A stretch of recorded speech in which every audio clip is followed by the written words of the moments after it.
You ask Tiger to solve. This deals with linear equations with one unknown. The final result is a equals 3/2. Let's solve it step by step. Simplify the expression. Group like terms. Simplify the arithmetic. Group all constants on the right side of the equation. Add 3 to both sides. Simplify the arithmetic.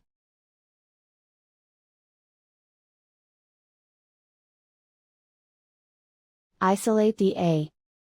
Divide both sides by 2. Simplify the fraction. And so the final result is a equals 3/2.